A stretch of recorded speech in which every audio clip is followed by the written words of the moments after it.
Hello friends, কেমন আছেন সবাই? আজকের ভিডিও দারুণ ইন্টারেস্টিং হতে চলেছে।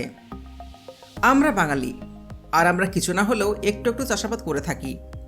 আর তার মধ্যে একটা গুরুত্বপূর্ণ আবাদ হচ্ছে পাট।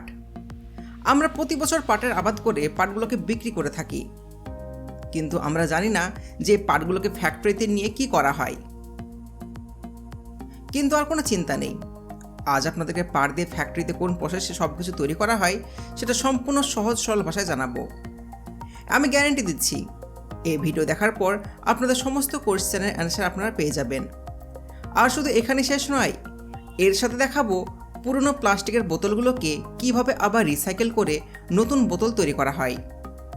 এই জন্য ভিডিওটি শেষ পর্যন্ত সঙ্গে থাকুন। তো চলুন শুরু করা যাক।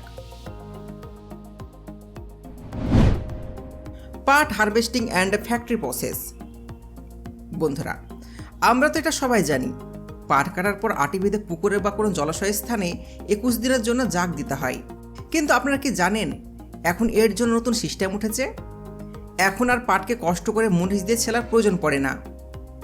এই পাট এখন কাটার পর মেশিনের মাধ্যমে প্রথমে ছিলে নেওয়া হয়। এই অ্যাডভান্স মেশিন ব্যবহার করার ফলে কয়েক বিঘার পাটের আঁশ চোখের পলকে কয়েক ঘন্টার মধ্যে ছাড়িয়ে নেওয়া যায়। কিন্তু এই মেশিনের ব্যবহার করার ফলে পাট কাঠিগুলোকে গোটা পাওয়া যায় না, এগুলো কুচি হয়ে এক জায়গায় জমা হয়ে যায়। তারপর এগুলোকে পুকুরে নিয়ে এসে 10 থেকে 15 দিন জাগে রাখা হয়। এই মেশিনের মার্কেট মূল্য একটা ছোট্ট হ্যান্ড ট্রাক্টরের সমান, অর্থাৎ 80,000 থেকে 1 লাখ টাকা। তাছাড়া এটা ছোট মডেলের মার্কেটে এসেছে, যেটা শুধুমাত্র আপনি 60,000 টাকা দিয়ে কিনতে পারবেন। এই মেশিন যে কোনো কৃষক কিনে তার নিজের কাজ নিজেরাই করতে পারবে, আর চাইলে এটাকে ভাড়া খাটিয়েও ইনকাম করা যায়। এবার পাটগুলোকে নিয়ে এসে কিছুদিনের জন্য জলাশয়ে রাখা হয়। ভালোভাবে জাগ হয়ে যাওয়ার পর এগুলোকে পানি থেকে বের করে রোদ্রে শুকানো হয়। মুনিশ দিয়ে ছিলানো পাট থেকে এই মেশিনে ছিলানো পাটের মূল্য অনেক বেশি, কারণ এগুলোকে ফ্যাক্টরিতে পরে নিয়ে গিয়ে আর ফিল্টার করার প্রয়োজন পড়ে না। এর জন্য মার্কেটে এর চাহিদা অনেক বেশি। তো চলুন এবার দেখে আসি এই পাটগুলোকে নিয়ে গিয়ে ফ্যাক্টরির মধ্যে কি করা হয়। সর্বপ্রথমে পাটের মোড়াগুলোকে একটা মেশিনের মাধ্যমে একটা একটা করে দেওয়া হয়। আর মেশিনের মধ্যে অনেকগুলো রোলার লাগানো থাকে, আর এর মধ্যে দিয়ে যাওয়ার ফলে এর পাতলা একটা লেয়ার তৈরি হয়ে যায়।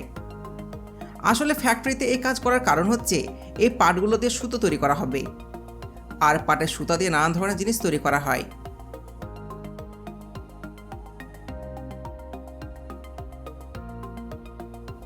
এই মেশিন ছোট ছোট পাটের মোড়াগুলোকে একটা লম্বা লেয়ার পরিণত করে দেয়, যার ফলে একটা লম্বা সুতো বা দড়ি তৈরি হয়ে যায়। যখন সুতো তৈরি করার কাজ কমপ্লিট হয়ে যায়, তখন এই পাটের সুতোর বান্ডিল তৈরি করা হয়। এই সুতো দিয়ে কী কী তৈরি করা হয় সেই বিষয়ে পরে কথা বলছি। তার আগে দেখে আসি যে নতুন পদ্ধতিতে পাট তৈরি হচ্ছে সে পাট দিয়ে কী করা হয়। এই পাটগুলোকে একটা রোলিং মেশিনের উপর বিছিয়ে দেওয়া হয়, যার ফলে তুলার মতন একটা পাতলা লেয়ার তৈরি হয়ে যায়। এই পাট দিয়ে সুতো তৈরি করার জন্য বেশি কিছু প্রয়োজনই পড়ে না,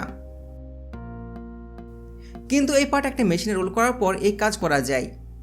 তাছাড়া এই পাটের সত্যির দড়ির কোয়ালিটিও অনেক ভালো হয়, যার কারণে এই পাটের মূল্য এত বেশি। চলুন এবার দেখা যাক পাটের সত্যির দড়ি তৈরি করার পর তা দিয়ে কী কী তৈরি করা হয়। বন্ধুরা, এই পাট দিয়ে সবথেকে বেশি পরিমাণ তৈরি করা হয় চটের বস্তা। আর এই বস্তাগুলোকে সবথেকে বেশি ব্যবহার করে সরকারি রেশন আদান প্রদান করার জন্য। আপনারা কন্ট্রোলে চাল, গম, চিনি নিতে গেলে এই বস্তা অবশ্যই দেখতে পাবেন। আসলে সরকার কৃষকদের সঠিক পাটের মূল্য দেওয়ার জন্যই পাট দিয়ে চটের বস্তা তৈরি করে, কারণ একটা প্লাস্টিকের 50 কেজি বস্তাতে মাত্র 5 টাকা খরচ হয়, যেখানে এই পাটের তৈরি বস্তাতে 50 থেকে 100 টাকা পর্যন্ত খরচ হয়ে যায়। চলুন এবার এক ঝলক দেখে আসি এই চটের বস্তা কিভাবে মেশিনের মাধ্যমে তৈরি করা হয়। এই ফ্যাক্টরিতে সব প্রথমে পাটের সুতো দিয়ে ছিট তৈরি করা হয়। এখানে সেই মেশিন ব্যবহার করা হয় যে মেশিন দিয়ে কাপড় তৈরি করা হয়, কিন্তু এই মেশিনের লেয়ারগুলো অনেক মোটা, যার কারণে এটা মোটা সাইজের শিট তৈরি করে। এবার শিটগুলোকে বস্তার মাপে ছোট ছোট করে কেটে সেলাই করে বস্তা তৈরি করা হয়। তাছাড়া এই পাটের শিটগুলো দিয়ে আরও নানা ধরনের ব্যাগ তৈরি করা হয়। এবার বন্ধুরা নিশ্চয়ই বুঝতে পেরেছেন আপনাদের কাছ থেকে পাট কিনে নিয়ে যাওয়ার পর সে পাট দিয়ে কী কী তৈরি করা হয়।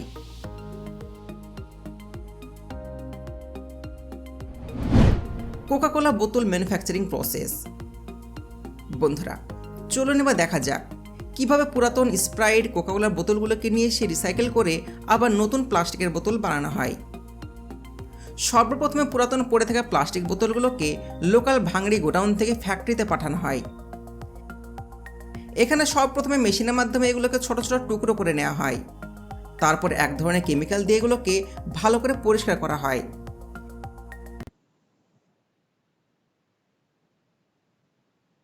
এবং প্লিঙ্কো গেমটি খুঁজে পেয়েছি। নিয়মগুলি খুবই সহজ। যখন বলটি গর্তে আঘাত করবে আমরা টাকা উপার্জন করব। গর্ত যত বেশি হবে তত বেশি টাকা আপনি পাবেন। গেমটি শেষ হওয়া মাত্র নিমিষেই টাকা আপনার অ্যাকাউন্টে ট্রান্সফার হবে। এই ভিডিওর নিচের বাটনটি ক্লিক করুন, অ্যাপটি ডাউনলোড করুন, বিনামূল্যে বোনাস পান এবং আজই আপনার প্রথম বড় উপার্জন করুন।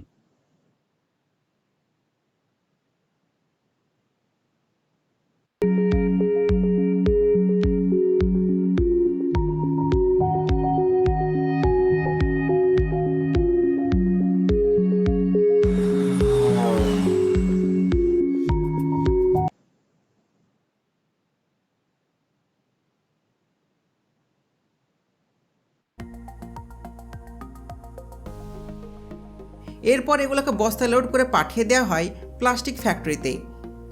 এখানে প্লাস্টিকগুলোকে পেস্টে পরিণত করে ছাঁচের মাধ্যমে আলাদা রকম আকার দেওয়া হয়। তারপর ছাঁচের মাধ্যমে হিট দিয়ে এগুলোকে বাতাস দিয়ে বোতলে পরিণত করা হয়।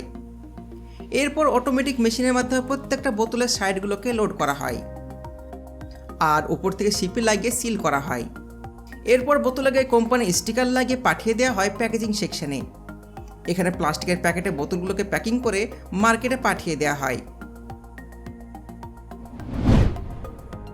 বন্ধুরা, এটা তো আমরা সবাই জানি, কেউ অসুস্থ হলে তাকে হসপিটালে ভর্তি করার প্রয়োজন পড়ে আর তার প্রথম ট্রিটমেন্ট হচ্ছে স্যালাইন।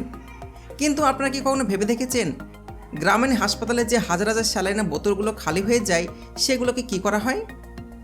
চলুন দেখা যাক সে বোতলগুলোকে কি করা হয়। সব প্রথমে স্যালাইনের খালি প্লাস্টিকের বোতলগুলোকে ফ্যাক্টরিতে নিয়ে আসা হয়। এখানে এই মেশিনের মধ্যে বোতলগুলোকে ঢেলে দেওয়া হয়, যার ফলে এগুলো ছোট ছোট টুকরো হয়ে যায়। এখানে শুধু স্যালাইনের বোতলই নয়, এর সঙ্গে আরও যাবতীয় সাদা প্লাস্টিকের বোতল থাকে। সবগুলোকে ঠিক একইভাবে টুকরো করা হয়। এরপর ভালোভাবে পরিষ্কার করে বস্তায় লোড করে পাঠিয়ে দেওয়া হয় অন্য ফ্যাক্টরিতে। এখানে এগুলোকে বড় মেশিনের মাধ্যমে পেস্টে পরিণত করা হয় এবং তৈরি করা হয় বিভিন্ন ধরনের প্লাস্টিকের বোতল, যা ফ্যাক্টরিতে নানান ধরনের জিনিস লোড করার জন্য ব্যবহার করা হয়। আমরা হয়তো ভাবি প্রত্যেকটা কোম্পানি সবসময় নতুন জিনিস ব্যবহার করে, কিন্তু আমাদের ভাবনা সম্পূর্ণ ভুল। তারা পুরনো জিনিসকে নতুনভাবে রিফাইন করে নতুন জিনিস তৈরি করে, যার কারণে পুরনো জিনিসগুলো কোনো বিফলে যায় না, সবগুলো আবার রিসাইকেল হয়ে যায়। এই ধরনের ফ্যাক্টরি সবথেকে বেশি রয়েছে চীন, জাপান এবং কোরিয়াতে, যারা পৃথিবীর সমস্ত পুরনো জিনিস কিনে রিসাইকেল করে নিত্য নতুন জিনিস তৈরি করে।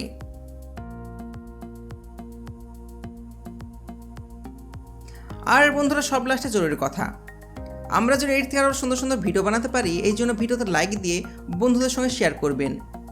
আর এরকমই যদি নিত্য নতুন ভিডিও প্রতিনিয়ত দেখতে চান তাহলে চ্যানেলকে সাবস্ক্রাইব করার সাথে সাথে পাশে নোটিফিকেশন বেল আইকনটি অন করে অল অপশন সিলেক্ট করুন। ধন্যবাদ।